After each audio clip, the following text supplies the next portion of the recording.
Hello, my name is Raido, and in this video we will continue with installation of AutoCAD 2017, and in my previous video we have downloaded all installation files into our PC or network drive, and then opening up our folder AutoCAD 2017 we can double click on Setup Exe to start installation. So double click. We can start installation straight away clicking on Install, but it's always good to decide how we want to install, or let's say, do we want to install it into different machines? Then sometimes it is wise to create a deployment. In such cases, it means that you can pick all your settings, installation settings, and then you can more or less do a silent installation. So meaning that you can do much quicker installs if needed into different machines. You have also a choice of install tools and utilities. If you click on that, you can see that if you plan to use AutoCAD 2017 with Network License Manager and this is your server, then you also need to install Network License Manager. If you want to have a look how your software is used in your network, then you can also install Autodesk CAD Manager tools. We skip those steps as we plan to use AutoCAD as single license, and therefore I just click on Pack button and we can continue with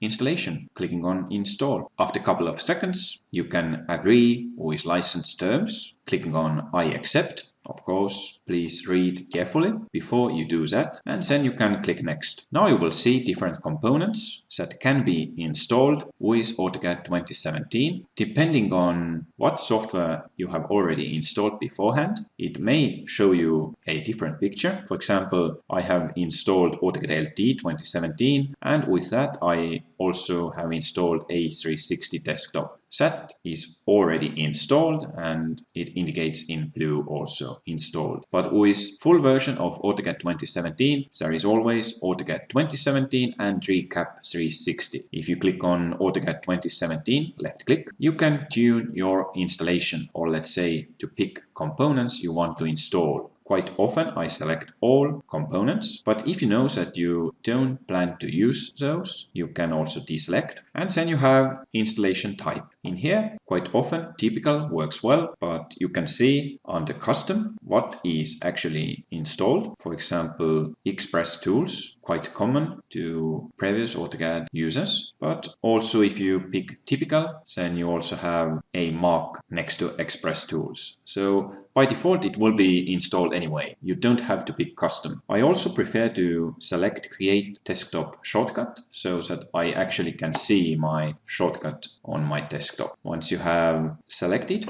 components you want to install, I left click again AutoCAD 2017 Recap 360 installation. It is meant for visualizing your point cloud data and also preparing for AutoCAD 2017. So it's just a one component. Of course you can select installation path. Quite often I use default path, and if I pick my installation path I can also see if I have enough disk space. It is always good to have enough disk space on your drive even after installation. Before I click on Install button, I also want to point out that you have links to installation help if you need some more help before installation. You also have system requirements. Please check your system requirements before you start installation. And also you have some notes in read map page. Once you have checked all valid information, you can start your install. So left click on Install button. Once you start installation, you will see that actually different components will be installed, components or programs, however we call those. And depending on your system, sometimes your installation may be quicker because some of the components are already installed. Altogether I see